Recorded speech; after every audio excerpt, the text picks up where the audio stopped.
Yes, that's okay. I will. I will share my screen. It works when I change the slides. You see it? Yes.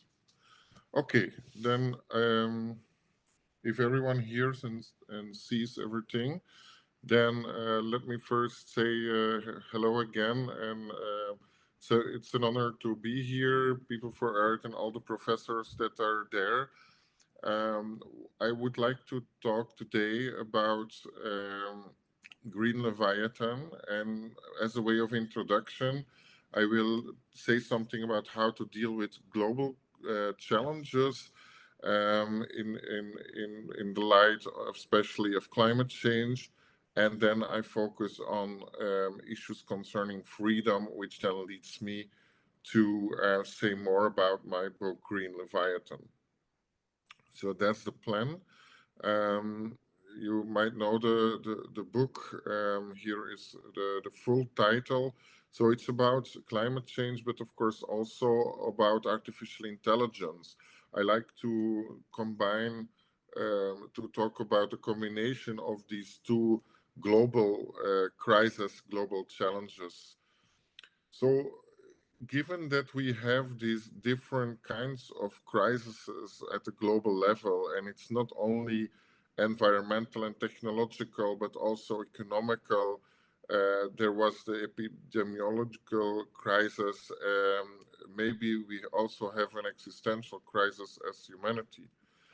And there are different ways of dealing with that. So, one way of dealing with that is to have different topics, one about environment and one about technology. And that's true for many public debates, but also for academia, for thinking about ethics. For example, there is environmental ethics on the one hand, and there's technology ethics on the other hand. This corresponds to our modern way of distinguishing between nature and culture in a way that sees them as mutually exclusive categories.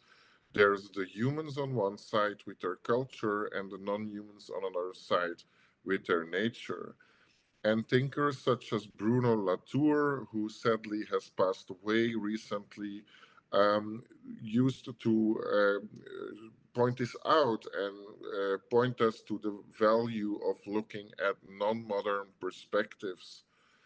Um, I think that's really needed if we want to deal with the global challenges and connect both environmental and technology ethics, given that there is the huge impact of technology on the environment, given that technology is part of the very way we relate to nature. And there is much to say about all this philosophically. What I did during the past years was focusing on questions relating to technology and developing a relational perspective in this direction, starting with my book, Growing Moral Relations, and going to contemporary books also, and thinking about moral status. Now, what I also do in my recent work is instead of only looking at ethics, looking also at the political philosophy. And political philosophy, I think, is really helpful to highlight the political and power issues that are connected to both artificial intelligence and to environmental problems such as climate change. And there too, we see that politics is defined usually as something that has to do with humans using words, whereas science and technology is seen as being all about non-humans, about things. So again, this distinction, which has a long history from Aristotle to Hannah Arendt, for example, um, is also a problematic distinction. But and I've tried in my work to question this. For example, in my book, Using Words and Things, I talked about language and philosophy of technology, and I've tried to give a framework where technology is very much seen as a kind of language and vice versa. And in this way, I have tried to break down the barrier between these two modern categories, where language belongs to that human culture again, perhaps also to politics, and on the other hand, where there is the world of science, technology, and nature. Um, I think that if we question these categories and if we use a political philosophy that is more relational and post-humanist, then we can talk about climate change and AI in interesting ways. First of all, AI is definitely political. I think we've seen that in discussions about the bias in algorithms. For example, well, facial recognition works only for people of certain color. But we also have today discussions about this theme. For example, when Elon Musk, as owner of Twitter, shapes this platform in certain ways that accord with his political views. So technology is very much political and AI is political. In philosophy of technology, Langdon Winner is one of the pioneering figures, and he argued already long ago that um, artifacts are political.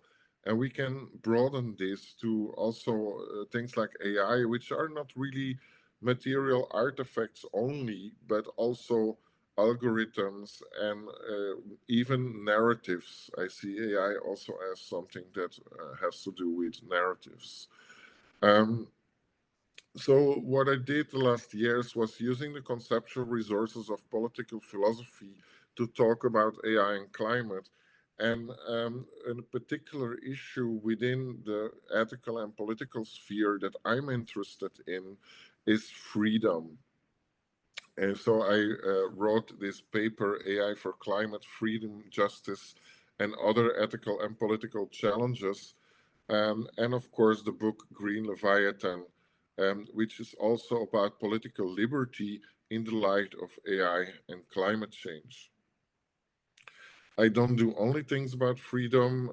Recently, I have published two books that are broader: The Political Philosophy of AI on one hand, and also more recently, my book on AI and democracy, why AI undermines democracy.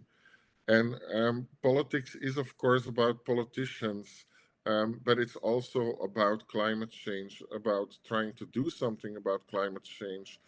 And here we enter into the area of global politics, of geopolitics, because there is questions about who should deal with climate change. Should rich countries who cause climate change, do they have the main obligation, or how shall we deal with this issue at the global level in terms of justice? So I think we need a global approach to this, and I will now go into this a little bit more in detail. So climate change is one of the most threatening global challenges we face as humanity, and it is very much a political issue too. So both AI and climate change are political issues. And AI can help to solve climate change, but is also part of the problem. So let me show this. On the one hand, AI is part of the solution. It can mitigate climate change by gathering and processing data on temperature change and carbon emissions. It can predict weather events. It can show the effects of extreme weather. It can predict how much energy we will need.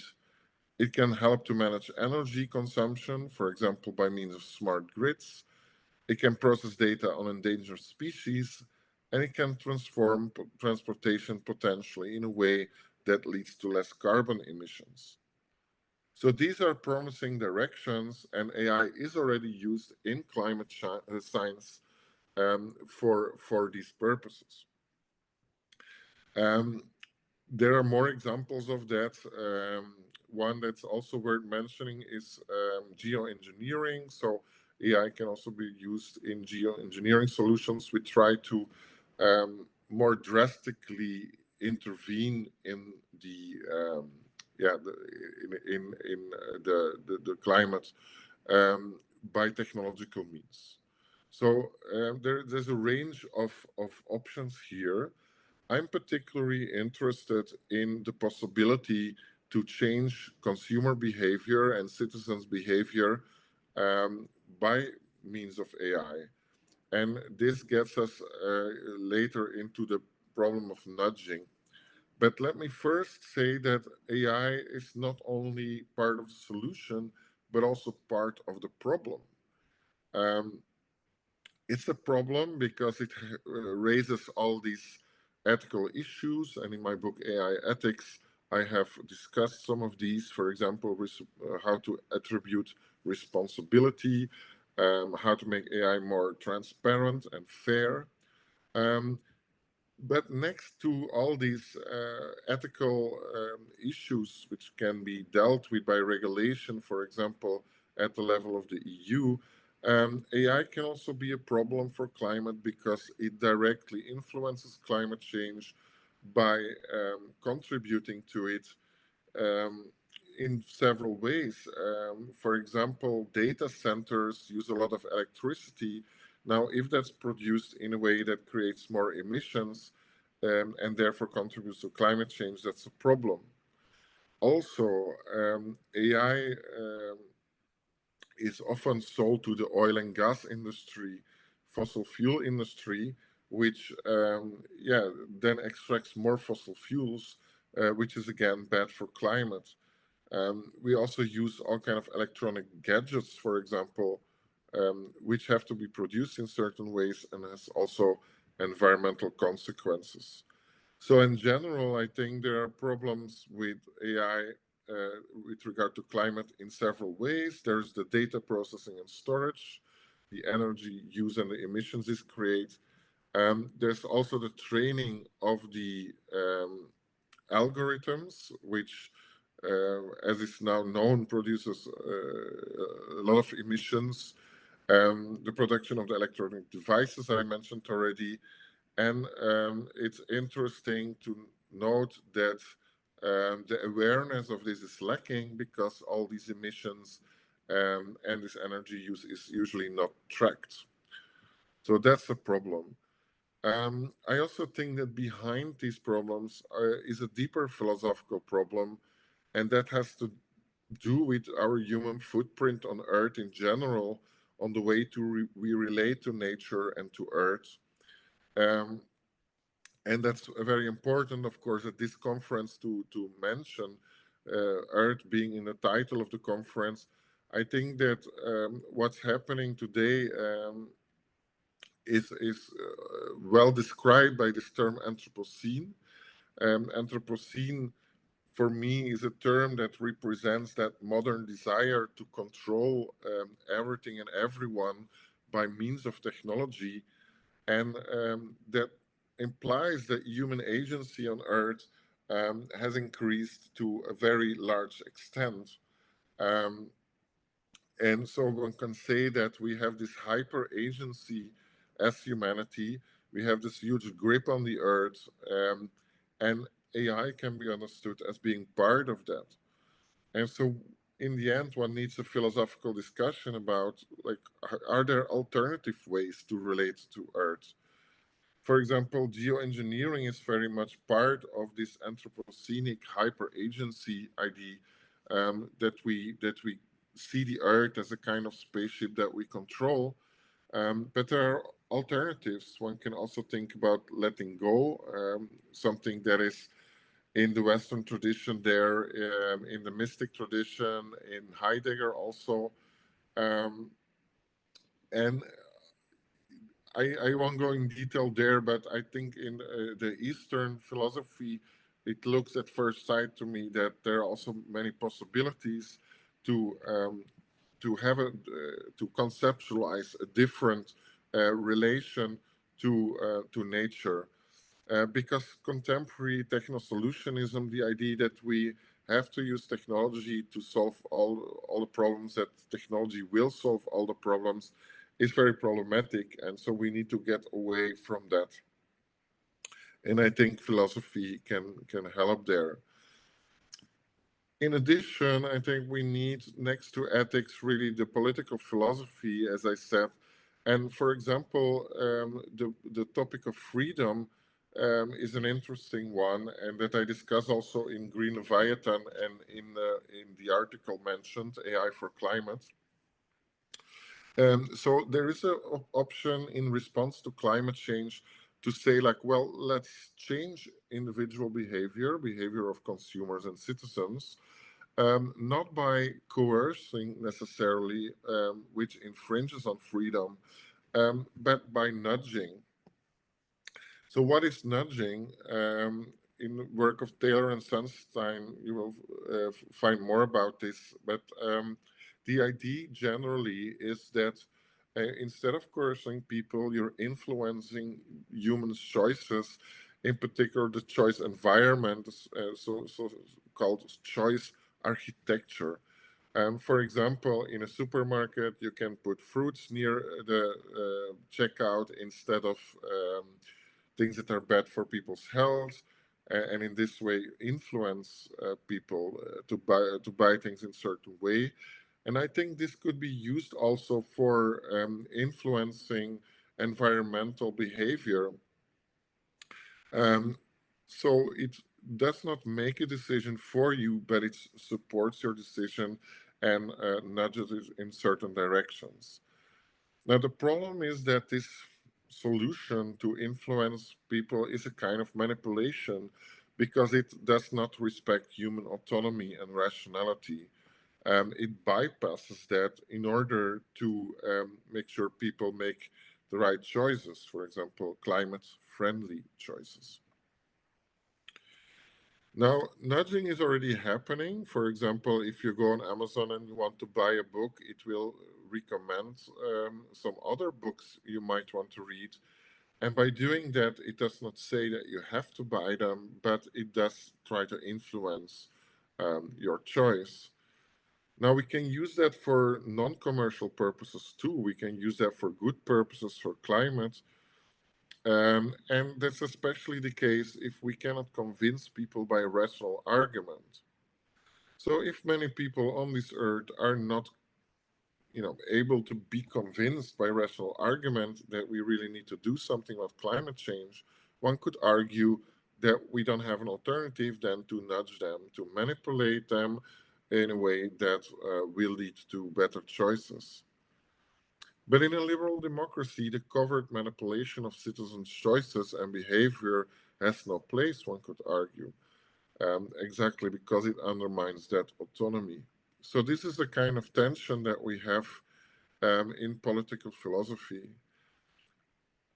The problem, however, is that we still are in a situation at planetary level, which can again be analyzed with political philosophy. And the problem is a kind of Hobbesian problem. So Hobbes argued that a state of nature is really terrible and that therefore we need political authority to prevent war and misery. And in a way, we are today in that same situation. At planetary level, we don't have a government. We don't have this real global governance of the planet. So we have insufficient coordination at planetary level to do something. We have a kind of Hobbesian state of nature. And in my book on Green Leviathan, I say then, like, yeah, should we then have a kind of green authority to do that? So we'll come back to that later.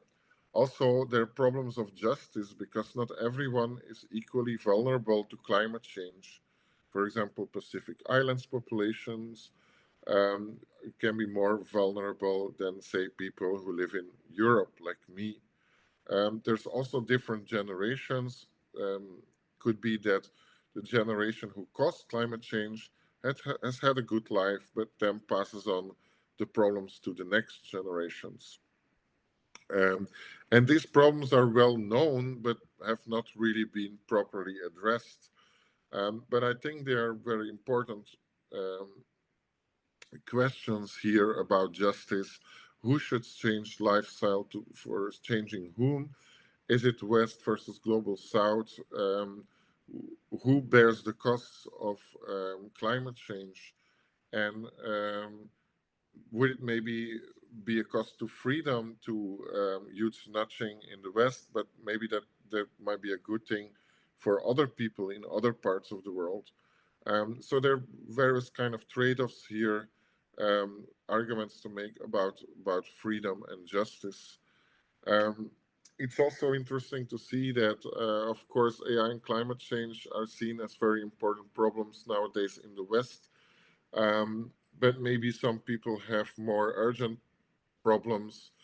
For example, people in Africa dealing with poverty, lack of clean water, and malaria, or people in Gaza, for example, dealing with war.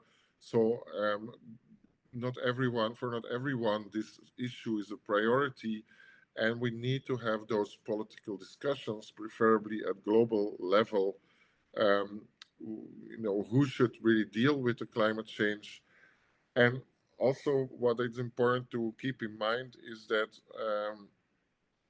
if we talk about trying to influence individual behavior, that individual ethics alone is not enough. We should ask these political problems. And it should also be kept in mind that many of the bad influence of humanity on climate change is not only is not due to the individual consumers such as you and me, but it's about big industrial polluters. So one should also keep in mind that there is this this at a societal level we need to talk about distribution of ethical and political responsibility. There's also the danger that we, as philosophers or scientists, that we have a kind of technocratic solution, a kind of Platonic approach, and just tell people what to do. So one reason why I wrote my book on AI and democracy um, is also to stress the importance of a democratic approach to issues regarding AI. So political action is needed in the end, and education. And now I would like to, in the last part of my presentation, I would like to go more in depth on what I do in my Green Leviathan book, namely on this issue of freedom in the light of AI and climate change.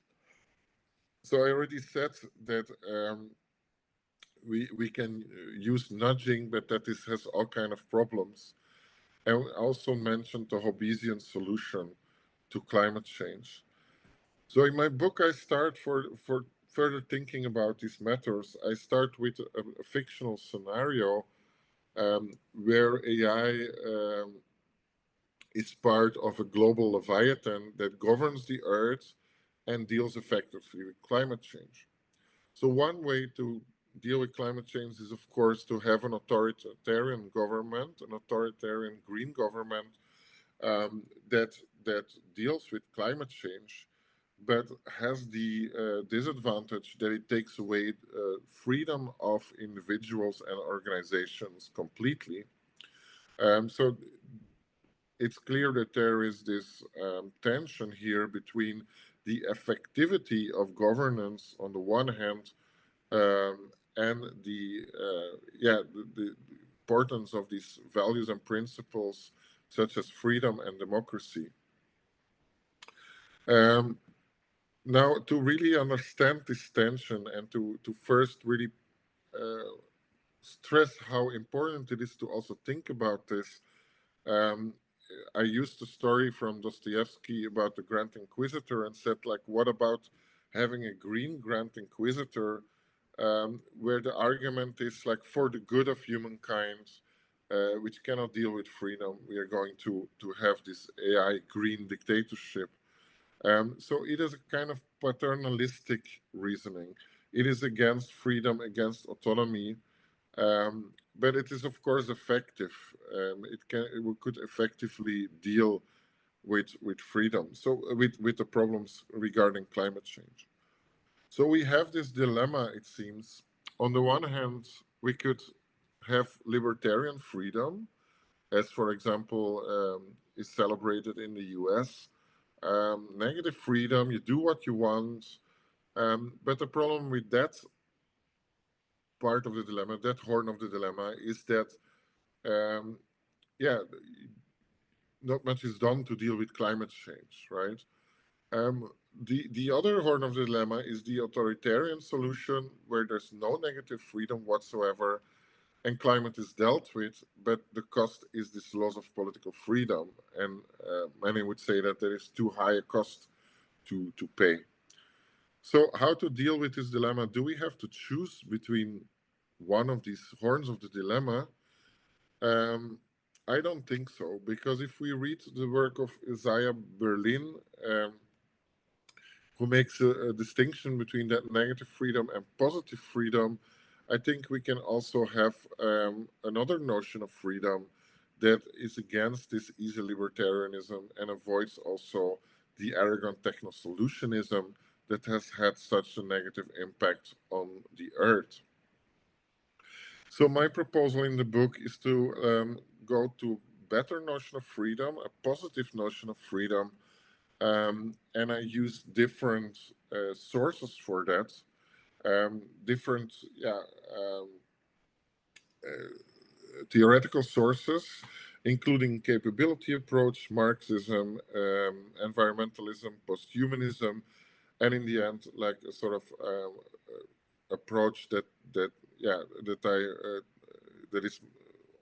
comes from my side and is meant as an original contribution, which responds to ancient Greek and Arendtian definitions of politics. So let me go into detail there. So first of all, I think freedom can also be seen not only as something in a negative sense, as leave me alone, let me do what I want, but also as a kind of self-rule, both at individual level, as the ancient philosophers, both in ancient Greece and in the East, have stressed. Individual self-rule is important, but Rousseau also said, like, we need collective self-rule. So he thought that democracy is about collective self-rule. And together with other people, there are ideas about politics as being about common goods, democracy as being something participative. So these notions are notions of democracy, but they're also notions of a positive freedom, because the idea is not only that we need this for politics, but that also the human being develops themselves in ways that that are good if they take part in politics, if there is a democracy, if there is this collective self-rule. So it's a kind of positive freedom that in the end is not only good for society, but also for the individual. That's the idea. And in my democracy book, I'd say more about a Republican ideal of freedom. Then one should always also ask, and here we get more to Marx, is like, who is really messing up the planet? Who is causing these problems? Is it just all these individuals? Is it humanity in general? Or should we also talk about specific actors? And there I think we can use Marx's political economy analysis to say that there are actually these capitalist actors that are more messing up the planet than, say, you and I. And this can lead to an analysis where you see two kind of classes. So I say in the book Green Leviathan that there could be a class struggle between to kind of climate classes. Instead of social classes defined in terms of ownership of production, here the classes are defined in terms of those who benefit and those who suffer from climate change. So it's clear that some benefit more than others from climate change, and one could say that that class is dominating the class that suffers from it. And so one could think of different scenarios in which the climate proletariat, to use again a Marxian term, could rebel against the billionaires, for example, against those capitalist climate, this capitalist climate class. Then another question one can ask, like, who is really part of the collective and who is part in the end of politics, of the political body? And here I use posthumanism to argue that, whereas traditional humans are always the political subject, we should also look towards more non-anthropocentric views. Views, for example, where some animals at least, can also be included in society. We could take a more relational view there. Latour argued for including things in politics even. And in posthumanism, for example, in Haraway, there is the idea that we can do a sympoiesis, a making with others, where these others can also be non-human. I also pick up an idea of a politics of becoming. Becoming is a term from process philosophy, where you see politics not as a kind of fixed thing, a situation, a state. The very word state is very static, but where you see politics as a kind of a process that we don't know the end of yet, a process maybe without an end at all. And I think this is also helpful to think about climate and AI. So towards the end of the book, then I say, like, what we need to think about is what is really the political project here, both at global level and at local level, is to find a common world, not only to have common experience, but also find and make a common world. So that's a much more active definition of politics and democracy than, say, the idea that democracy is just about voting, or that politics is just about representation. Here it's about a participation in a process of world making. In saying that, I go against traditional definitions of politics versus techne, versus the making and the technology. For me, politics is also a matter of making, is also something where science and technology play a role. And if we see science and technology as already political, then we can again question these distinctions that I mentioned in the beginning. To see politics and technology as different is very harmful to our world. So let's have a different kind of idea of politics, an idea that's more poetic. Poetic not in the sense of poetry, though of course words still play a role, but in the sense of the poiesis of the ancients, the making. And so this leads me to a view that when it comes to freedom, this freedom should not just be about, like, doing what you want, but should be a matter of making yourself free in order to create things. And it's a kind of action, like creation and transformation, with the aim of making and remaking the collective. Politics then is not just a matter of declaration, agreement, and discussion, I write in the book, but it's also, next to being a matter of words, a question of political technologies and political infrastructures that help to make the new common world. And this requires political thinking, requires political sciences, um, and yeah, I think it requires a way of thinking that um, connects politics not just only with the use of words and with communication in the sense of use of language, but also as a kind of yeah, making of community. And so here, communication is making of communities, not just the use of words.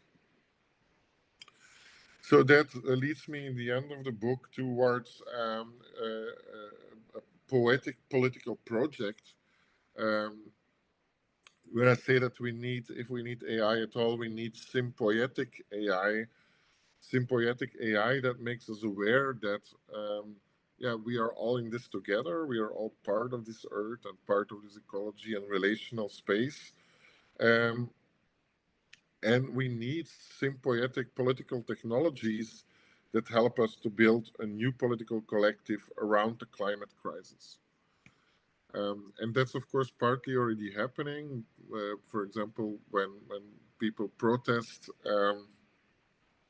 you see that there is this kind of processes and becoming already happening. But I think we're only in the beginning of that.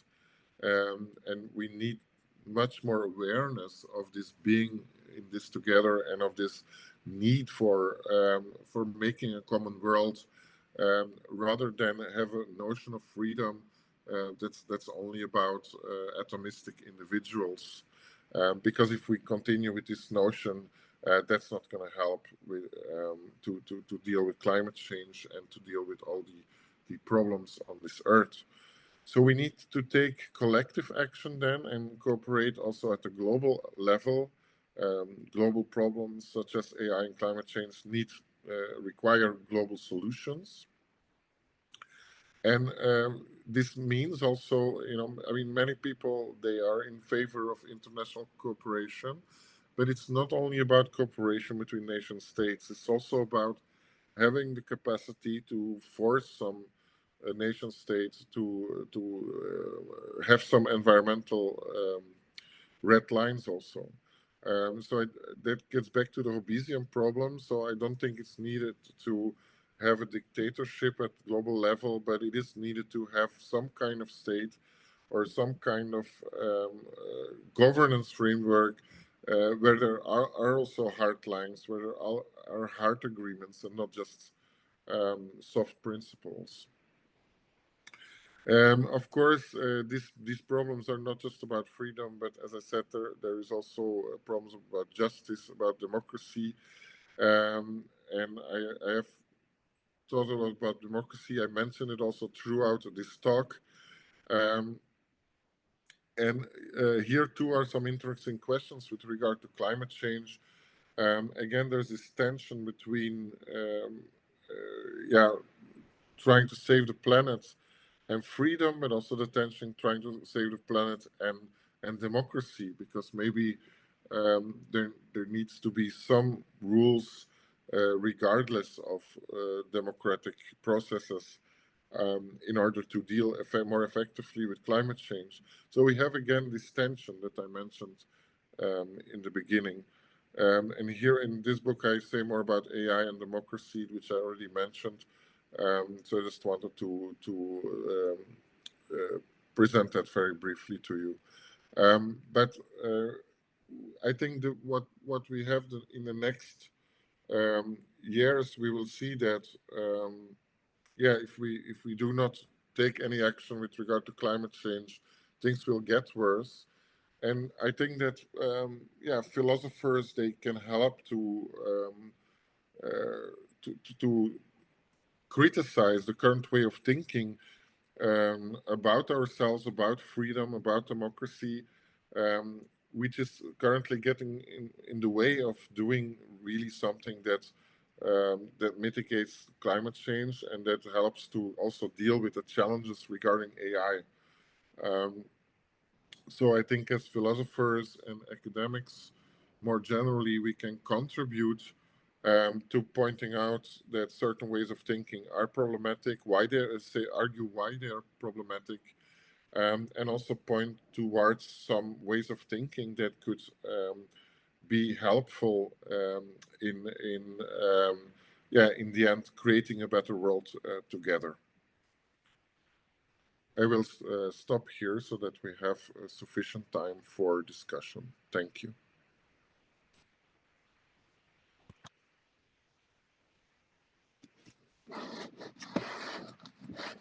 네, 코켈버그 교수님. Thank you very much, Professor Coeckelberg. Thank you for an inspiring and insightful presentation. Thank you. 제가 몇 년 전에 Google A few X에 years ago, Mo Gadet from Google X wrote a book, and I was surprised by the book. So the Google X project was a technological challenge which seemed impossible. And Mo Gadet wrote AI Shark. And in that book, as a technology expert from Google X, I thought he would have written about technology. However, his idea was about value we pursue. What kind of a value we have to pursue not to have AI dystopia in the future. That was very interesting. And Mo Gadet said that we have a critical role to train AI in its infancy. That is why, through today's colloquium, I would like to say that we are training AI for our future. So that is why today's talk is very interesting. So what kind of a value we have to pursue? And for this question, I believe that Professor Coeckelberg, you shared various inspiring questions in the same direction. So that was meaningful for me. So we have a panelist today who have listened to your lecture, and they have questions for you rather than comments. So our panelists would like to ask questions. So first of all, so we have Gyeonggi-do province, which is a large and important region in Korea. And for climate crisis, Gyeonggi-do province is making a huge transition. And the semiconductor cluster is also located in Gyeonggi-do province. So Gyeonggi-do has policies, and their value will play an important role in the entire nation. So we have a senior researcher from Gyeonggi Research Institute, and Dr. Han Jin-hee will share her comment and questions. Dr. Han, please. I'm sorry. We are going to invite the panelists to the podium so that we can have a roundtable discussion instead. Professor, you hear us, right? You can hear the translation, right? Yes, I hear you. I hear you. 네. 자, 그러면 Thank you. 자, 먼저 한 박사님서부터 Then we're going to start with Dr. Han. So please share your questions and comment, and please try to be brief. 자, 교수님 패널 코멘트가 시작되겠습니다. So Professor, we are going to start the panel discussion from now on. 네. 코겔버그 교수님 잘 들리시죠? Professor Coeckelberg, you hear us, right? Once again. Yes, I hear you very well. Thank you. Thank you. My name is Han Jin-hee from Gyeonggi Research Institute. You gave me so much food for thought. So I thought about AI and climate change. And this is a common question for everyone. And I will ask you a specific question, Professor, as well. So AI is a technological alternative to have solutions for climate change. to be specific, when we look at the supply and demand of energy, we can manage energy better with AI, and we can supplement the insufficient supply of energy. So AI is the center of people's expectations. However, AI has intrinsic problems, as you mentioned. We have energy required for machine learning, and to support that, we have to use data centers, which uses a lot of electricity. And the location of data center is also a cause of social tension. So for example, in Korea, we target economic growth. So we had this centered approach for economic growth. So efficiency was always the priority for Korea. That is why the centralized approach worked in Korea. However, due to such decision-making, we have a social tension around the area where the electricity distribution lines are located. So when we look at the current situation, what should be the priority for decision-making in the future? So in particular, humans are not the only one who can be political entities. AI could do that in the future. So data-driven decision-making, can we accept it as it is without any suspicions?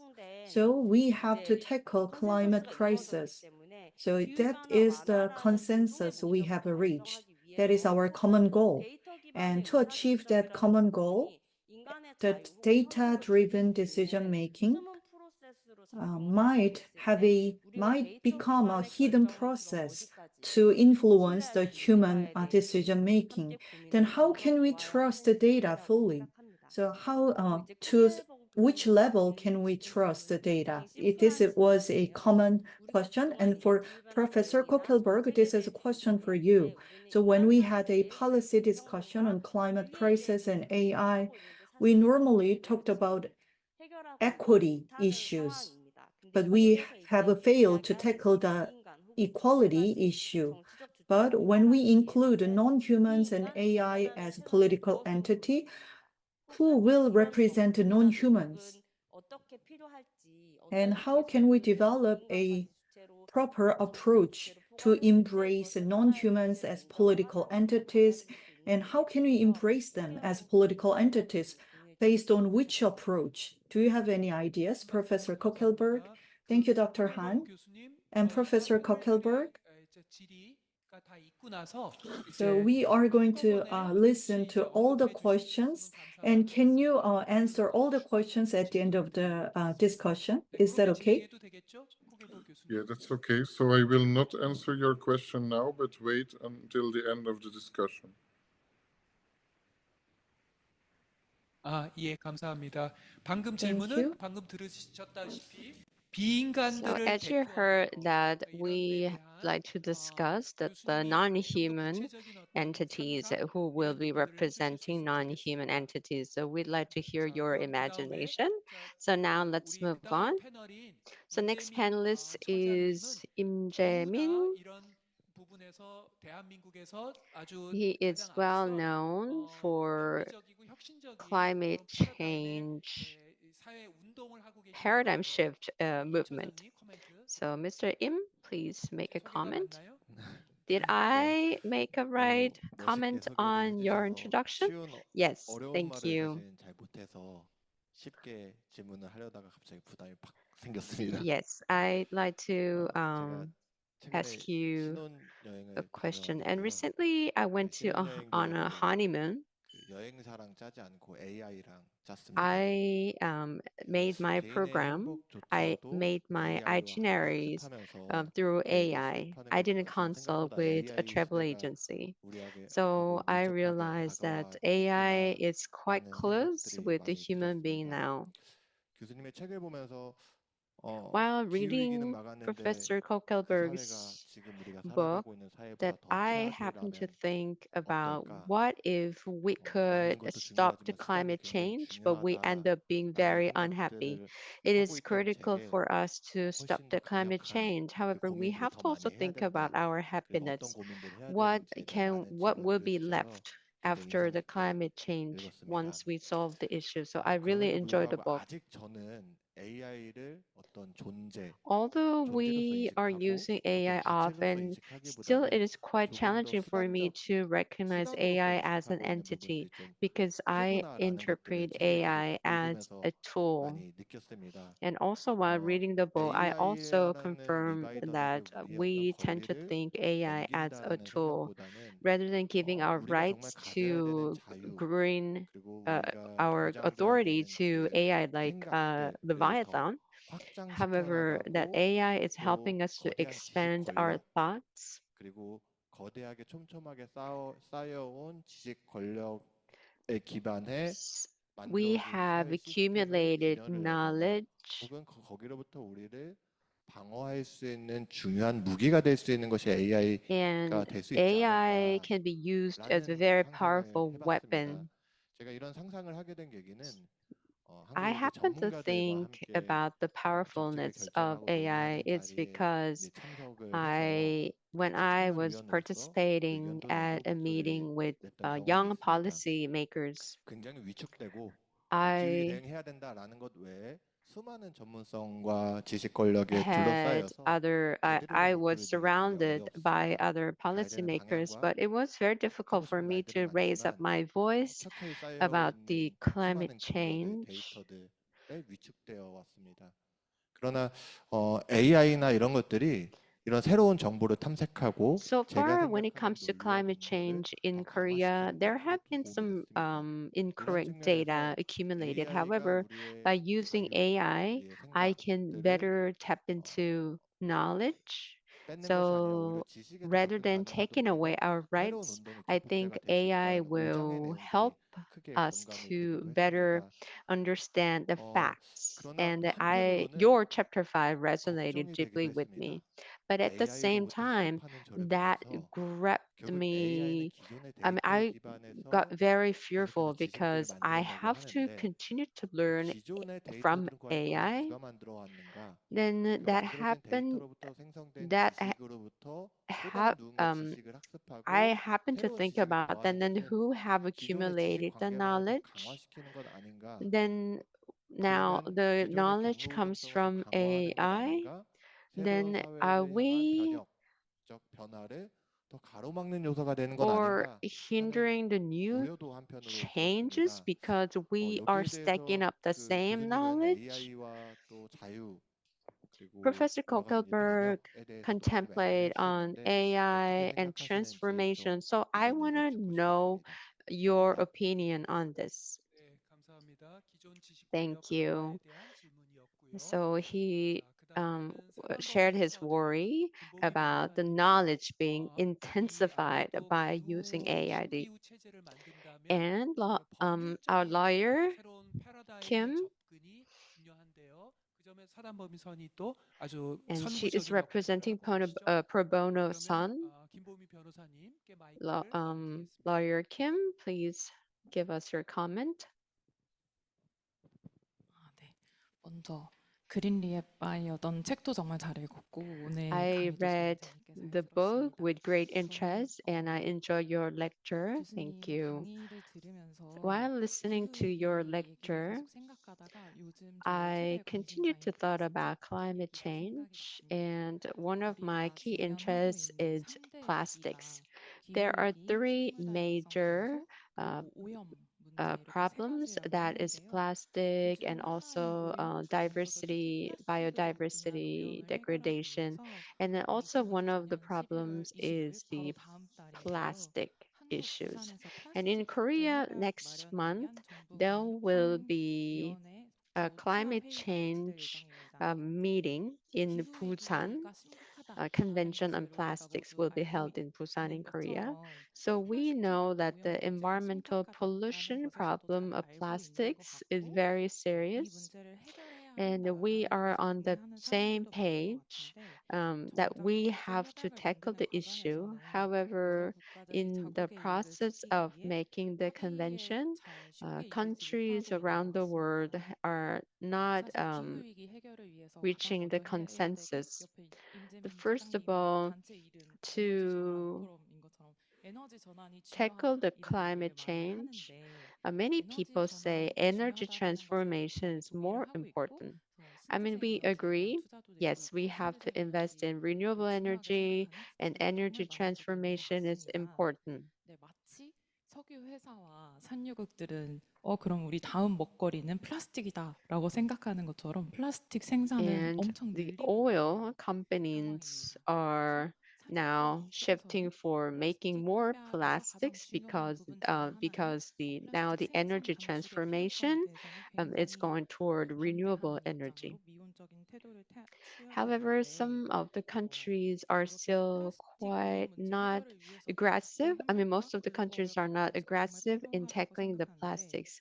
I believe that this convention is very important, but do you believe there should be strong regulations to come up with the convention to prevent plastics, or the countries have to use the tactic of nudging? When it comes to climate change, that there are major categories that we can tackle climate change with certain tools or weapons. However, when it comes to plastics, it is really difficult to come up with an alternative or solution. So for us to tackle the plastic issue, what would be the most effective ways? Should we come up with the convention, or should we use coercion or nudging? 네, 김보미 변호사님께서는 이제 So, 본인의 특히 실천적 Ms. Kim 플라스틱 talked about practical matter, which 교수님이 is the 책을 하나 International 가지고 Convention on 그래서 Plastics. She applied your ideas to the matter. That's why she read the nudging chapter very hard. So now we have Ms. Im Hee-jung, and she has been an active member of People for Earth, and now she's based in Songdo. So she's a senior researcher from Stanford Center at Incheon Global Campus. So, Ms. Lim, please. So, Professor Mark Coeckelberg, that was an inspiring presentation. Thank you for that. And I really liked your book. It was an interesting book, so I finished it. And regarding the environmental matters, I thought that we need a coercive control, just like a dictatorship. I don't see any example. However, I think it is needed, it is required. So once people experience convenience and when they start consumption, so it is hard to turn away from the practice. That's why I think we need coercion. But when I read your book, I thought about the resistance we witnessed during the COVID-19 era. Around the world, people were locked in, and we made it mandatory for people to get vaccinated against COVID-19. And when we look at the reaction from the public in Europe and in the US, there was a strong opposition to the practice. However, in Korea, citizens were very compliant with the government policy. So President Obama praised the Korean citizens because we followed the instructions of the government. So on this note, when we take a coercive approach, so it was a vaccine Leviathan during COVID-19. So it was a very strict government control. But the public reaction was very interesting for me.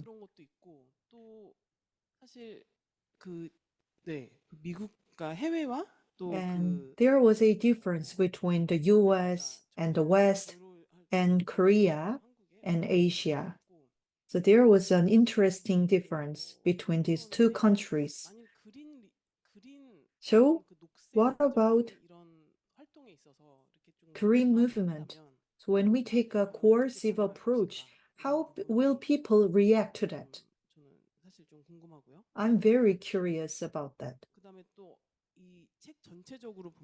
And throughout your book, you talk about freedom and democracy.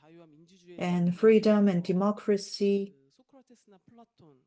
were dealt by Socrates and Rousseau and Hobbes.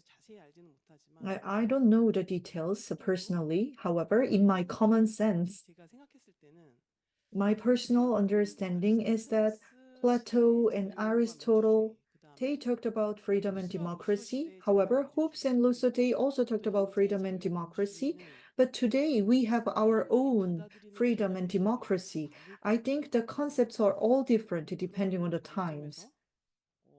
So from this perspective, there could be different concepts of freedom and democracy depending on the times and regions. So freedom and democracy could be different in Europe and in Asia, led by Korea and Japan. Well, China is a communist country, so it could be a little bit different there. But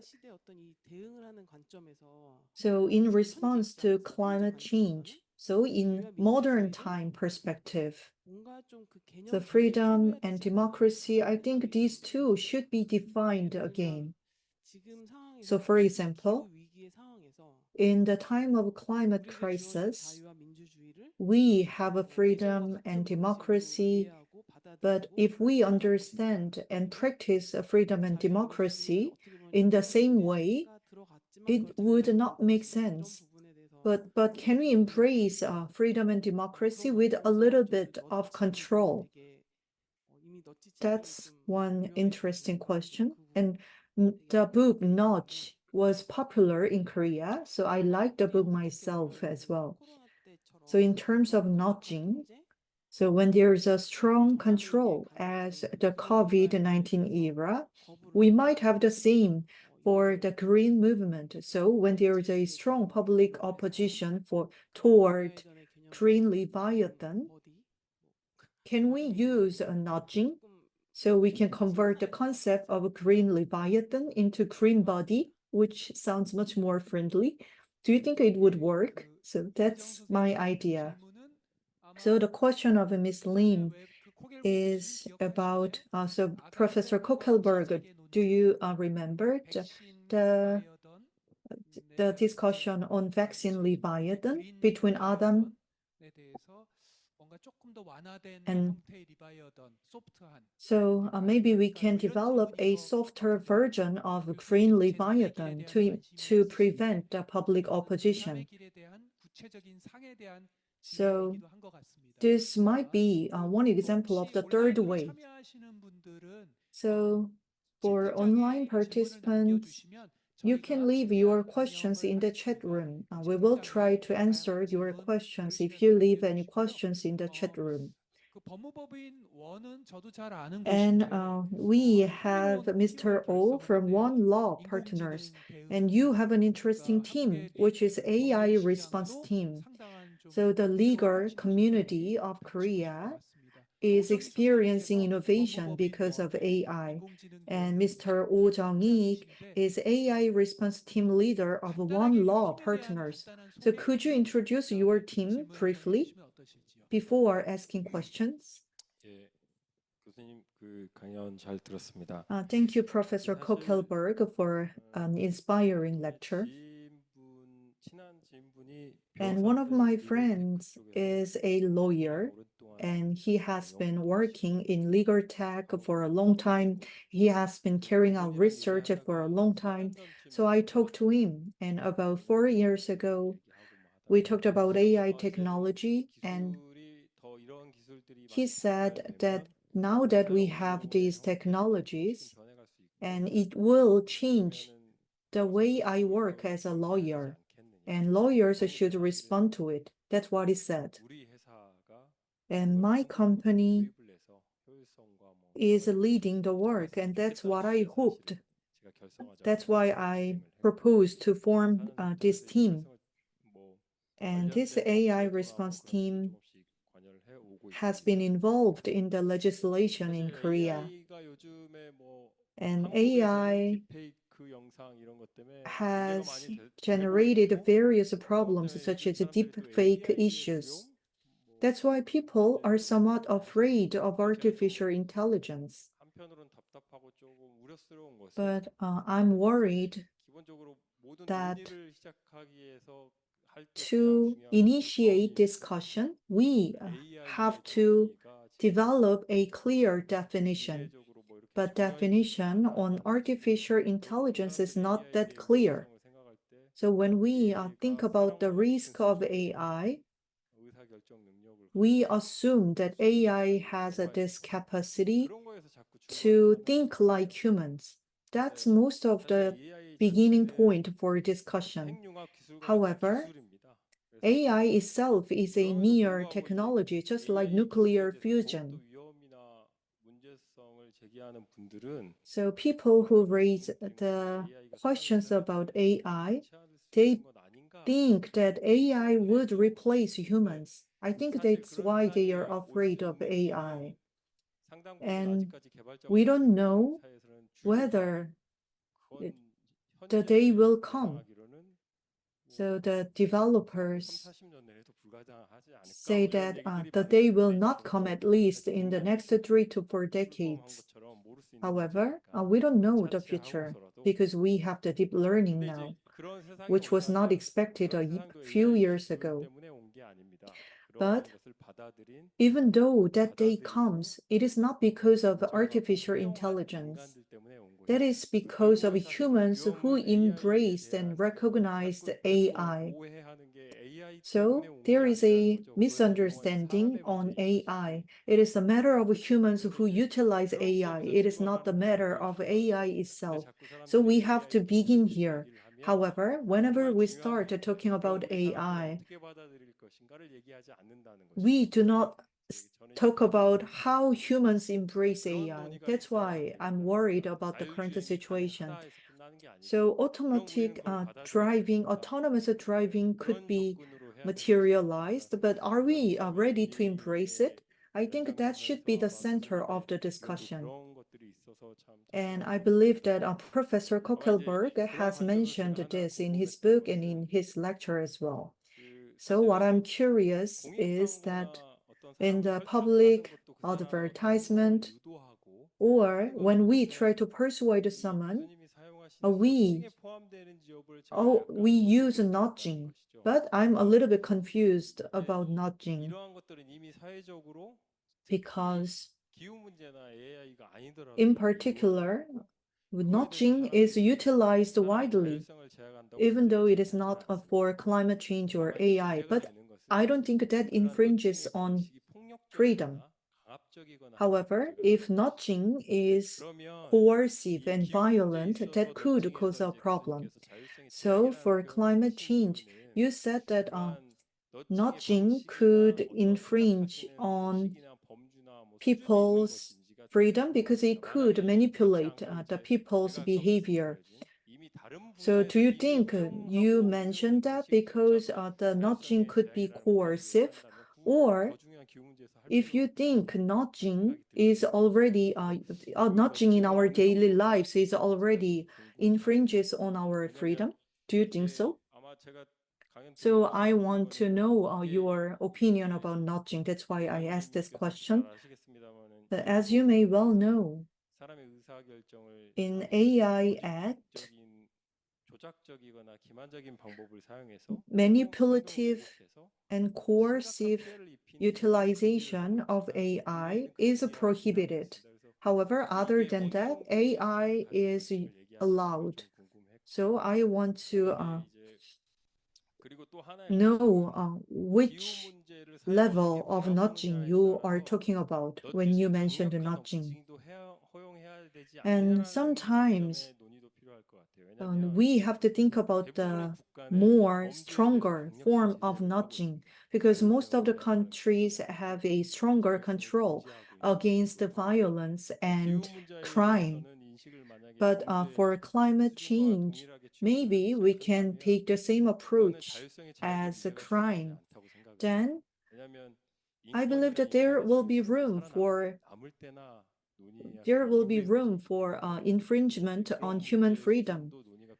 But if climate change is related to human rights, I think the stricter form would be allowed.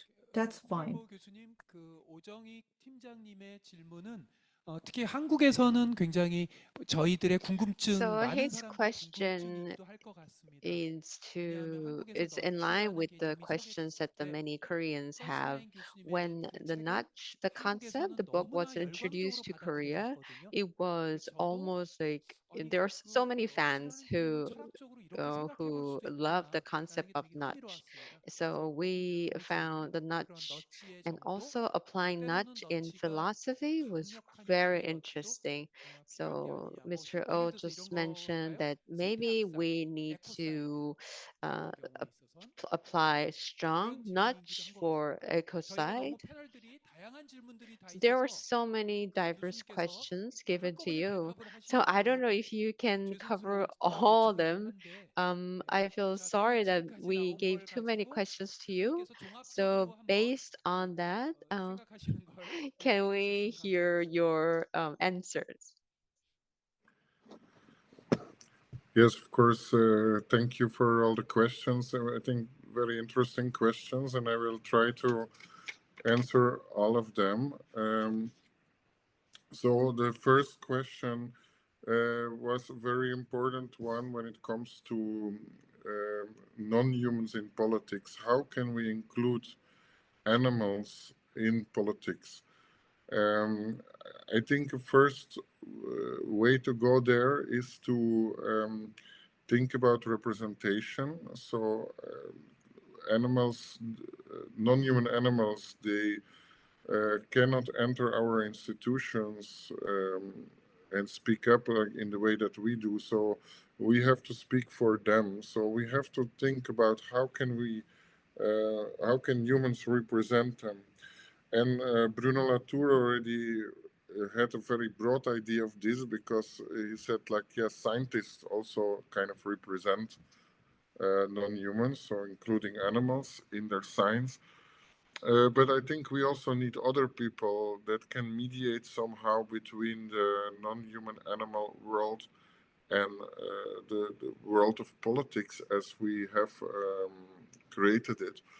And the question is, can this be done in a way that that keeps the institutions that we have, or do we need new democratic political institutions where somehow the interest of the non-humans have a larger role and where non-humans have are more represented, better represented? Um, Currently, I think they are represented in an indirect way by some politicians who are interested in green politics, ecology, and so on. But there is not a very strong representation. So we have to do something about that. Then another way is actually by using AI. So the data-driven approaches that you mentioned, they can also help us to bring animals into politics. So this is more the kind of representation I think that Latour talks about, because what we have there, if we have data, if we collect more data about the effect of uh, for example, AI, but also other things on the ecosystems, on the effect of our politics for non-humans. I think we can collect new data there and use AI to analyze them, and in this way, also, for example, take care of monitoring biodiversity and other environmental goals. So I think AI can play a positive role here, but we should always keep in mind that AI has its limitations, has its ethical problems. So it is not the solution for everything. But of course, data-driven approach can help there. Then the second question was interesting that happiness was mentioned. And this is important. So first of all, it's true that when we take care of climate change, when we include non-human animals in politics and so on, there can be actually a real clash, or at least tension between interests of humans on the one hand and interests of animals, non-human animals on the other hand, and interest of planet as a whole versus the happiness also of certain people. But I think this is partly based on a misunderstanding of what happiness is. So if happiness is about consumption, consuming what you want, then yes, happiness is in danger if we want to save the planet. But if we can also have a non-consumerist concept of happiness, and of a happiness that is not so much about doing what you want and not about something external, but something inner, something about your mind. And think that Asian philosophers have pointed out in various Asian cultures that happiness cannot be achieved just by external things, but that also is about how you control your mind, how you shape your mind, about self-realization and so on. So I think that here we can use AI to expand our minds and to try to support self-realization and working towards happiness in that way. I think that connects also with the two notions of freedom. One that is about negative freedom, doing what you want, and another positive freedom, which is about control over your mind and your life, which also can be about happiness and which can be about human flourishing. So here, this is not about the individual desire, but it's about the flourishing of humans in the sense of realizing their human potential, and strengthening their capabilities, to talk with Nussbaum. So this is, I think, an interesting direction that takes us out of this thinking in terms of mere clash of interest and power. Then third question was the interesting question about, are we not stacking up the same kind of knowledge when we use AI? And I think this is for sure true. I argue in a recent working paper that I presented in Rome that that there can be, with the current large language models, a kind of loop of knowledge, a kind of incest, one could say, epistemic incest, where always the same data are used, the data on which the LLM is trained, and also the output of LLMs feeds back into the system.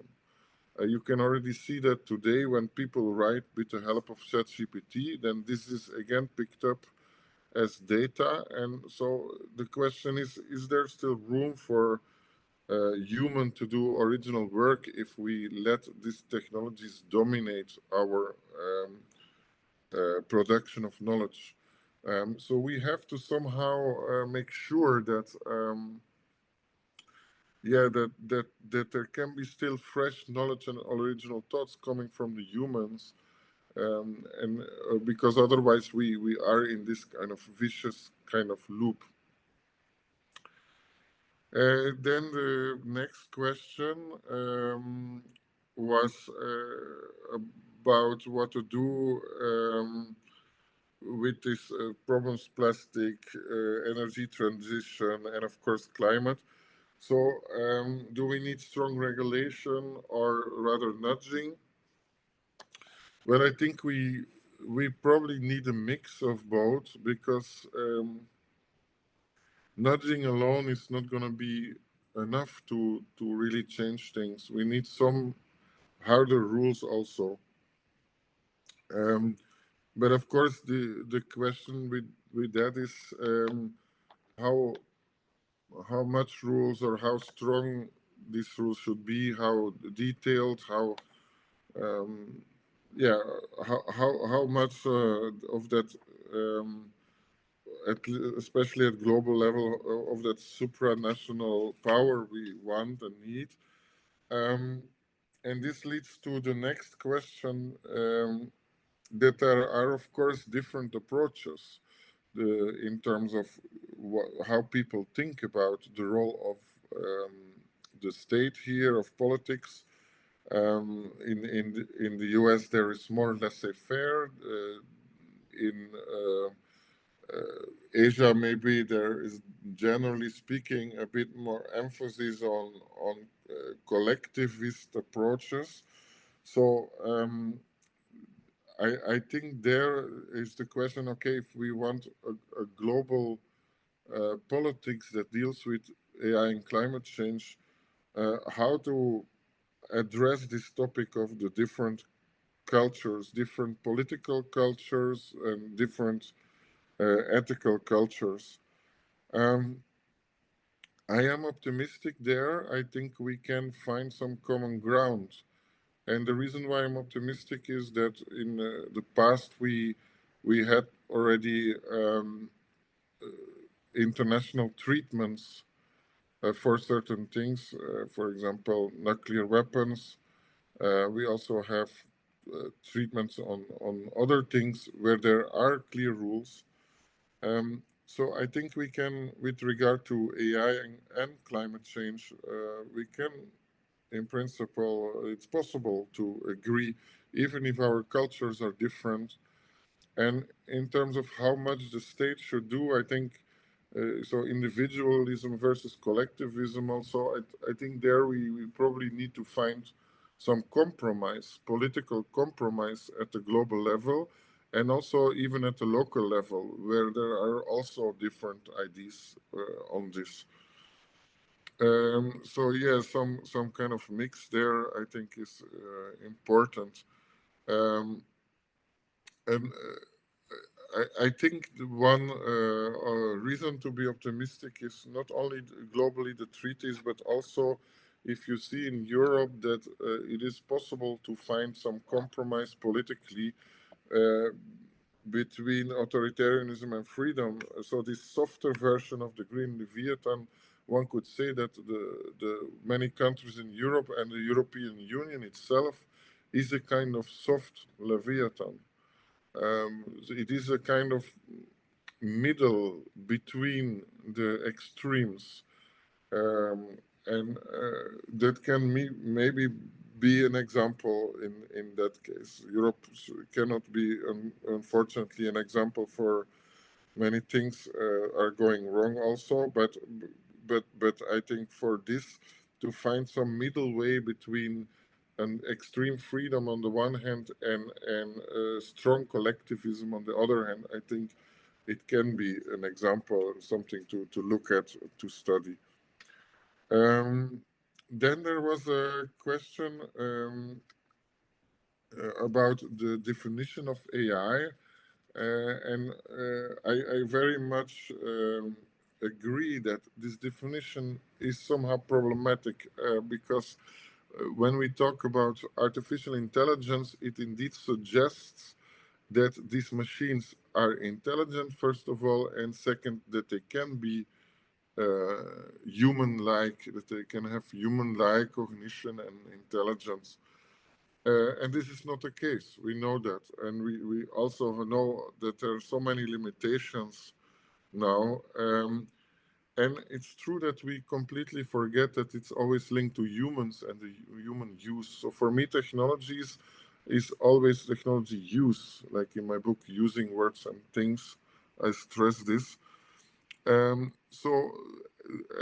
we see this kind of assumption in the debate about AI, for example, when futures of AI are predicted, where AI, it looks like AI is this thing, this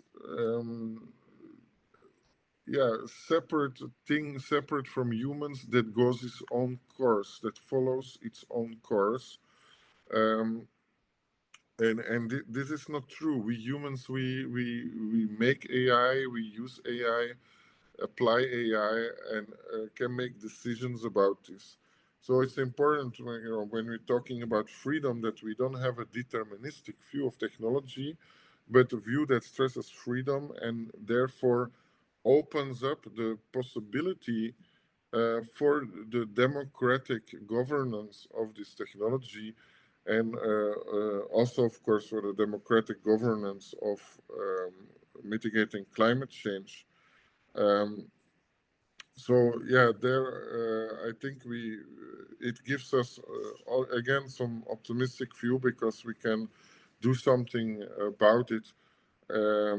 And yeah, of course, there are powerful interests at work here, but we can try to strengthen democracy, and yeah, in this way, to try to create a better knowledge environment, try to increase the happiness and flourishing of people, and have a more inclusive politics, which can also mean including some non-human animals and the interests of the wider ecologies in which we live, and on which we in the end are dependent, right? So realizing, I think, the deep dependency and relationality of human being and human societies, human civilizations, is so important.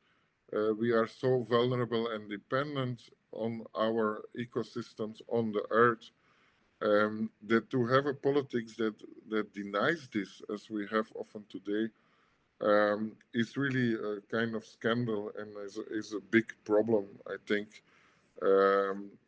So we need to have a different kind of politics, not only for the sake of the non-humans, but also in the end, of course, for the sake of the humans, to further enable humanity to live on this earth.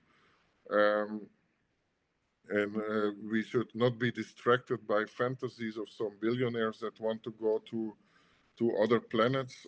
It is interesting scientifically, and maybe even for humanity to go to other planets, but I think it cannot be the solution for, we have to deal with our problems on Earth. And yeah, so for that reason, I think we need to rethink politics, and rethink indeed the values and principles.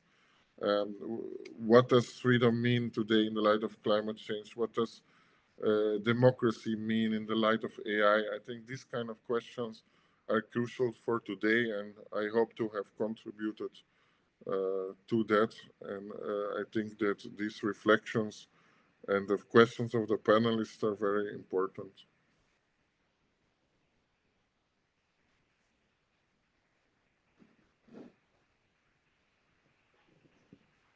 네, 교수님 감사합니다. Professor, thank you so much. 교수님의 얘기를 들으시면서 또 So while listening to Professor Coeckelberg, 좀더 the 추가하는 panelists 팔로우업 질문을 must have 준비하시면 some 좋고요. 또 follow-up 새로운 질문을 questions or 준비해 comments. 주셔도 So you can 좋고요. add your 또 역으로 comments, or you can 코켈버그 ask more questions, 교수님께서 or Professor 한국의 다양한 Coeckelberg 관련 전문가들에게 또 질문하고 싶은 거 may 역으로 have 질문해 some 주셔도 questions. 또 So 좋습니다. Professor Coeckelberg is of course 다른 welcome to 분들이 questions 질문을 anytime. 생각하시는 동안에 제가 그냥 While 가볍게 그냥 waiting for panelists 교수님의 to 그 come up with 느낌 the 같은 next 거를 questions, 여쭤보고 I'd like 싶어서요. to 가벼운 ask 질문인데 용서를 해주십시오. this question to 혹시 Professor 교수님은 Coeckelberg. 지금 전 세계인이 관심 있게 지켜보고 있는 The 전 세계에 world 가장 중요한 is 영향을 미치는 11월 5일 미국 대통령 선거 watching the November 5th, 보시면서 the US 그 presidential election. 그 It's a little bit 교수님의 on a 관심 different note, 분야인 기술과 but I want to 기후 ask you 이런 관점에서 your 혹시 main 어떤 느낌을 interest, 갖고 climate 계신지 change and 또 일론 AI. 머스크가 Obviously, Elon Musk is influencing hugely on the U.S. election, and recently, Elon Musk succeeded in amazing technology. And J.D. Benson, Peter Thiel's like student, almost student. So technology is deeply involved in politics. Do you have any views on or feelings on the U.S. election? Yes, I mean, generally the US has, of course, a lot of power and influence in the world, and so what happens in the elections is very important. What the fact that Elon Musk has so much influence now on politics through X, I think it shows very much this power of big tech, the big technology companies that are just a few and have a lot of influence politically in the world. And so the problem for other countries is that they don't have much control over that. So many decisions in that way are taken in the US, and not even in the US at the political level, but in the US at the level of these big companies. So we have a huge democratic deficit there. And unless we have some global governance framework that is that can have some influence also on the politics of member states, and yeah, unless we can have a little bit more Leviathan at the global level, we cannot do much about it. And so we can try to strengthen digital sovereignty on the level of the nation states, but this is also not always a solution, because it's still a kind of nationalist thinking. So I think we need some supranational approach there, where we can limit the power of these billionaires also at global level. Because the US, it's unlikely to do it. Even so, regardless who wins the American elections, what we see is that these big tech companies can more or less do what they want and have very little friction within the US. So yeah, we will continue to feel these issues in the coming years. And unless we really do something about global governance of global problems, we will risk to be always dependent on what happens there in the US.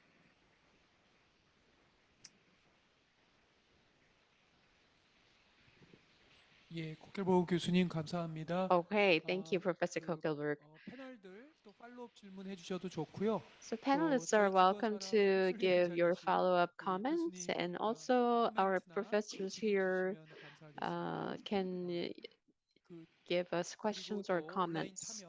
And we see that the questions on the chat room, in light of it, I'd like to ask one more question. In the US, there are some people who are voicing concerns of big techs. I mean, it's idealistic but impossible, but some argue that they have to be public companies, not private company. So these private companies have to be owned by the state. I know it's impossible, but some people raised that opinion. Do you think we have to regulate big techs, or we have to make them as common goods, although it's impossible? Should we make them as common goods? Do we have to revolutionize the operating of the company? And after receiving your answer, that I'd like to open the floor for the panel. Yeah, I think there is a really good argument for saying that we should at least regulate, if not have public ownership of such companies, given the important role they play in our society. They really have reshaped the communication and information landscape drastically. So I think it's important to at least regulate them, because it's this space is important for potentially for our public sphere, and if we do not do anything, then yeah, there's a kind of privatization of the public sphere and a lack of democracy. So whether we should make them public companies is very much a political question. How much depends on the views on the role of the state. But for sure, some regulation can be justified by saying like, yeah, this social media and AI are so important nowadays that one cannot just leave everything in the hands of big tech as is, without regulation or without participation or any kind of public involvement there.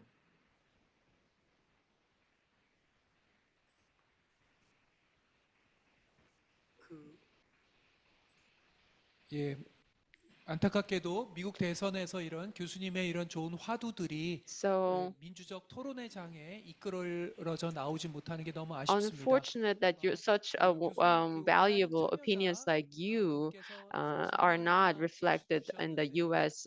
Political discussion. So okay, so we have a question in the chat room. I'd like to introduce the question to you.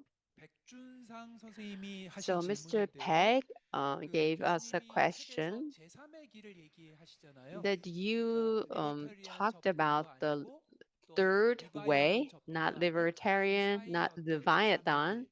So I 그걸 guess 조금 더 it's 구체적인 something 어떤 new. 모습을 Can 생각하시는 you 건지 specify 궁금하다고 하고요. what's your 이 imagination? Can you 어려운 결정을 specify the 내리기 위한 third 거버넌스 way? 프레임워크가 어떤 모습일지 And you mentioned about the 더 governance 조금 더 어떤 그 상황을 to make 설명해 very 주시면 difficult 감사하겠다라고 decision. 하고요. You mentioned about the 그러면서 governance framework. AI가 So can you 인간보다 explain more about it? 월등한 And 어떤 when 그런 상황이 AI 됐을 때, exceeds the 초지대 capabilities of 상황이 됐을 human 때 in the 과연 circumstance 이러한 of 거버넌스 프레임워크를 작동할 수 transhuman 있을지 capability, then do you 이에 think 대한 such 좀 framework can 교수님의 work 생각을 well? 듣고 Can you 싶다라는 please 질문입니다. share your thoughts? Thanks for the questions. Yeah, so this third way can be interpreted in a kind of more the ordinary way is to say, okay, third way is between the extremes, as I talked about in Europe. We kind of have some third way in this sense, right? So it's not complete libertarian like in the US, but it's also not collectivist. There's a kind of third way. But I think the third way I develop in the book conceptually is more an intellectual exercise to think about, what different notion of freedom can we have that goes beyond this dilemma. And there I mentioned these different directions, influence from capability approach, Marxism, posthumanism, and so on, to try to find a different notion of freedom, and therefore also, so in a way the entire book is about that third way in that sense, and in the end this poetic political project. Now one could then further think about like what to do in practice. What does this mean for policy? I think one could try to find one could first try to do research on what kind of new institutions and processes do we need that where this kind of poetic political making can take place, making of common world. If it doesn't take place now in the too much in the political fora that we have, I think we need others, and so one can think about improving the kind of democratic infrastructure. in our countries. And for that, I think we need to also experiment. We need to experiment with new ways in which citizens can participate in politics. We need to experiment with how the science and technology world, how it can be in a more fruitful way be combined, more fruitful dialogue between the two. That is not just about you make the technology and then we react with regulation, but that there is really direct influence of democracy on the way these technologies are designed. Now we react too much afterwards always, and I think this needs to change. Then the second part of the question was more about transhumanism, I believe. Yeah, I think that the technology is already changing ourselves. We are already a kind of cyborgs in that sense, but it doesn't mean that we have to radically change the human necessarily by means of technology. So I think for that we need a democratic debate about that. And I also am very critical of this kind of narratives because they sometimes can distract also from dealing with the problems that we have here on Earth, and for having a more relational approach where the human is not this kind of technological project, but is a very dependent, vulnerable, and embodied human being, and connected to the rest of the Earth. So yeah, these are my thoughts in response to your question.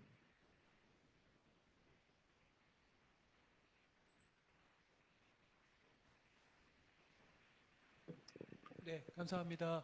Thank you so much for the answer. So now let me turn over to the panelists for follow-up questions.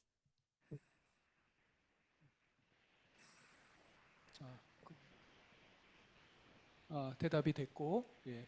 Okay, my questions have been covered. 자, 그러면 임 선생님. 네, And Ms. Lin, please go ahead. 이거는 새로운 다른 아까 강연하셨던 So this is a 질문을 new question related to the lecture you delivered.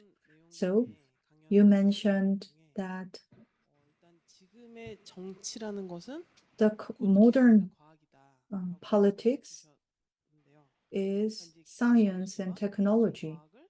So you said that science and technology shouldn't fall into the dichotomy from politics. So could you elaborate on that we shouldn't fall into dichotomy between science and politics? 질문 들으셨죠? Mm-hmm. Yeah, when I just said that we need this kind of new institutions, and I meant exactly that. So I think we, because we have this modern separation of the both, we do not sufficiently recognize how how technology and science are already political, and that means we need to really see doing science and doing technology as political, and as something that democracy has something to say about and should say something about, given that it influences and shapes us so much, not only as individuals, persons, but as a society also. So there we need to have not this idea that science is neutral politically, but have scientific and technological projects that are openly political, but also democratic, supported by democratic legitimacy. And vice versa, we need our political institutions to include much more explicitly, to reflect much more explicitly the fact that politics today is not just about humans, but also non-humans. That politics today is also about the planet, about nature, that it is about technologies like AI. Of course, then we have to ask questions about people, the freedom of people, the justice for people, and so on. But first, we have to open up the discussion and see these topics of environment and technology not as some kind of marginal topics that come after economy, for example, but as very central topics that we should talk about, because they will shape our future and matter to our future as humanity, and also our future of particular societies. So we have to put these themes more centrally on the political agenda, and yeah, reshape the institution in such a way that people are forced to really think about this, and to make robust policies that help us in this direction. Because otherwise, if we leave it like this, then what's going to happen is that the short-term interests are taken up by populist politics, and that these kind of environmental issues and the long-term concerns about the future of technology, that they will remain in the background. So we have to push these themes and let people understand, create awareness that this is so important for us. And I think this is not only a matter of policy and institutions at political level, but also a matter of education.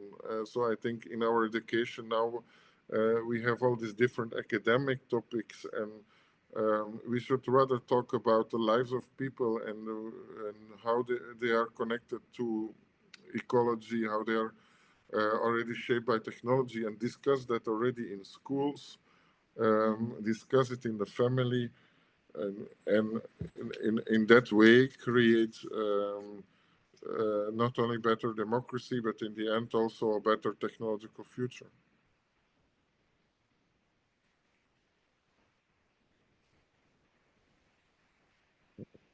예, 저 이어지는 질문이 So I have a follow-up question. So please be brief. So you just made a very important statement. I fully agree with your remarks. And you just said we need education for the public. And who should do that? Is it politicians, or institutions, or citizens themselves? Who should be in charge of the education? So I'm curious about that. Yeah, thanks for that question. So I think in a democracy, changes should not only come top down. Of course, partly there needs to be the soft Leviathan approach, forcing also the institutions that we have, like education, to change. But I think that next to this kind of top-down leadership, let's say, and currently there is also not that, we need better visions of education also. But we need also the top-down, and we need to recognize that there are already all kind of initiatives, bottom-up, teachers, parents, civil society, more generally, non-governmental organizations also, that try to do things differently and try to create more awareness about these issues regarding climate and technology. So I think there we can have policy that gives more support to these grassroots movements, and rather than seeing them as potential, as something that can disrupt the order of society. Currently, they are treated as being disruptive, but they should disrupt in the sense that they should that the system needs to change, and if it doesn't change, then it will perish. Basically, civilizations have collapsed, and for example, Western civilization is not going to last forever. So I think we need to think about that and recognize that if we give sufficient, if we listen sufficiently to what is happening on the ground and to look also to alternative ways of experiments with alternative ways of living and relating to nature, relating to technology, I think that is a good direction, and learn from that and try to change rather than see these as either marginal and neglect them or see them as disorder. I think the order is going to collapse if we don't change the system in a way that takes into account this new political energy.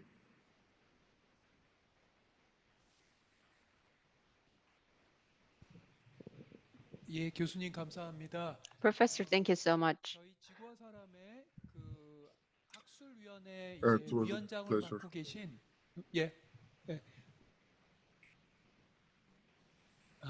예. 그 이제 거의 마지막으로 So we are almost coming to an end, and before we close, 학술위원회 there is an academic committee, and the committee head is a professor, Latour Haraway, the philosopher that also mentioned that our professor is also researching in the same line. So Professor Kim, like to make the final comments. 정말 많이 배웠고요. I learned a lot from you. 제가 이제 그 이번 그린 리바이어던 Thank you. or the Poetics of Political Liberty라고 And 하는 especially while listening to Green Leviathan, 이렇게 한번 그림으로 한번 이렇게 그려보고 싶었어요. I wanted to draw a picture. 세 가지 축이 있는 것 같은데. I think that there are three main pillars, like a triangle. One pillar is freedom, and the other one is system, political system, and an AI on top. And if I draw a circle, that will be the climate change. That will be the external pressure. So while drawing the whole concept, that I try to understand the book. And your explanation was very strong. There is negative and the positive freedom.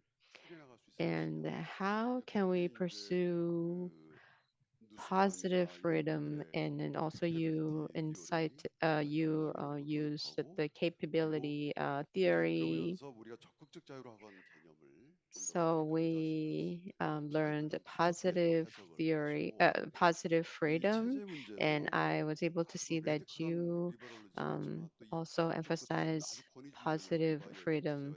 And also, when it comes to Leviathan, there is two extremes, but there can be the third way. 이것을 가능하게 And 하는 in this process, what makes it possible is maybe AI as a tool. 근데 저는 이 삼각 지점이 So in this triangle, 뭐랄까요, 같이 동등한 지위에 있는 것 같지는 않습니다. I 지금 이 don't think 설명에 that they 의하면 are given the same 우리 weight 인간이 어떻게 쓰느냐에 because 따라 가지고 AI 달라질 수 있다는 can vary depending on how we utilize it. 설명이신 것 같기도 하고 또 AI가 앞으로 우리에게 어떤 굉장히 큰 그러니까 물론 네거티브한 측면도 많이 있지만 Of 다크 course, that there 사이드 are dark sides of AI, but there are also positive sides of AI.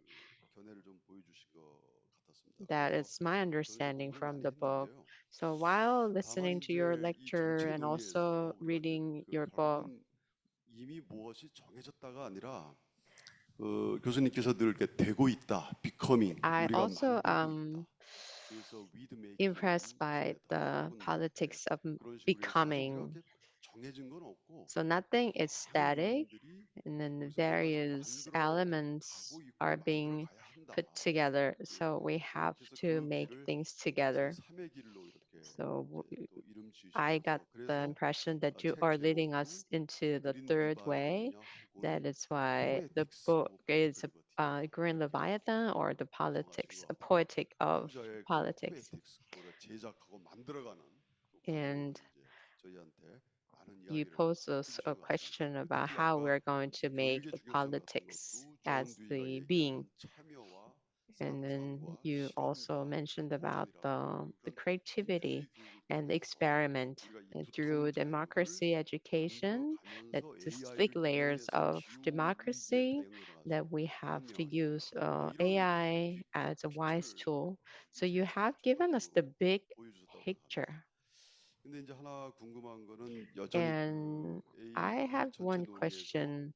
In this whole discussion, I was not able to say, like, I mean, I want to ask you about the like big brothers like Russia and China. Of course, I mean, the US and the Korea also have some aspects like big brother. However, compared to Russia and China, not much. So we need to come up with the global governance. But global governance, of course, will be formed by the global leaders. And there should be, of course, I can easily expect that there will be rich and the poor AI states. So ultra states and also poor states. Then this ultra empire will be made by AI, and also the country who has capabilities like space technology, like China and the US, will be the leader. So eventually, we'll see a like pyramid-shaped governance. So eventually, we'll probably see like Leviathan style governance. I wonder how China and Russia can be adopted in this governance. And last quick question is, sorry, actually, I forgot. I forgot the questions. Okay, yeah. actors Not, network theory라고 하면 많은 yeah, 요소들이 actors theory. 행위 주체성을 갖는다고 하는 It 건데 means that the players AI가 has 동시에 agency. 인간 행위의 도구화될 수 있을까? But 이 I AI wonder if 속도가 AI is 우리에게 developing so 창발적일까? quickly. emergent So property라고 하는 they 게 have emergent 오히려 property. 락토가 Then 얘기한 대로 eventually, as Natru 전략적인 mentioned, that 자율적인 행위 it will 주체성이 있을까? have autonomous 그래서 과연 agency one 우리가 day. 비인간을 대표할 수 있는 So 거지만 인간이 과연 AI를 대표할 수 있을까? 그런 I don't know 논쟁도 if 함께 human 시작을 can 나올 수 있을 것 represent 같아요. 그런 AI 부분에서 in 조금 politics. 약간 어둡게 좀 So that is the view that I have a little bit negative. But anyway, thank you so 감사합니다. much. 그럼 코켈버그 교수님, Professor 지금 Coeckelberg, 김항배 교수님의 두 가지 질문에 can 대답을 you 하시면서 answer 마지막 the two 이제 questions? 엔딩의 And also 그 you 클로징 can make 멘트를 좀 the 해주시면 final comment 감사하겠습니다. because we're coming to an end. Thank you. Thank you. Yeah, so thanks for these questions. I think first, yeah, there is of course a geopolitical situation where there are some powerful actors, US, Russia, China, that currently do not seem very interested in pushing a more global approach that is in the direction that I talked about. I think for the practical success of this kind of more global governance project, I think it's important that, of course, these big players that they are convinced about the necessity for a more transnational approach, that they understand that cooperation is really important on this planet in the light of climate change and the technological challenges. So I think as academics, artists, and so on, we can contribute to this by raising awareness and hopefully in the end influence. With regard to the second question, I think that already AI has a lot of agency because we give it the role of automation agent, right? So we let it do things by itself. But we always, as humans, have the possibility to steer So for me, it's important there to really stress human freedom and the possibilities to change things for the better and to move more in the directions that I outlined.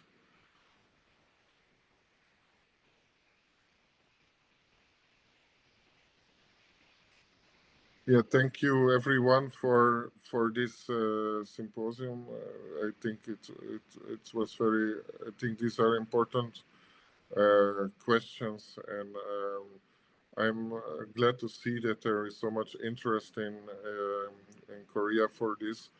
And I look forward to continue dialogue and wish you very much success with all your different individual projects and concerns. So thank you very much.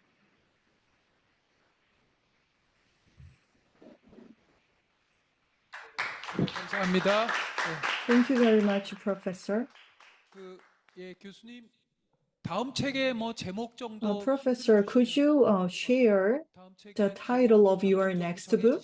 So do you have the tentative title for your next book, which is not published yet? Yeah, my next book is together with David Gonkel and will be about the about LLMs, about large language models. And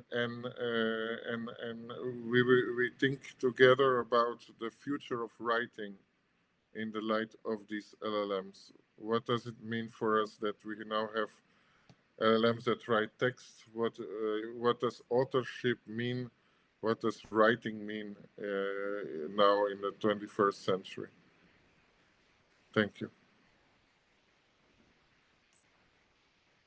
세상에 정말 흥미로운 That's very interesting. I'm already interested in your next book. So if we have chances, we would like to invite you over once again before your next book comes out. So thank you for sharing great topics. And thank you for all the inspirations.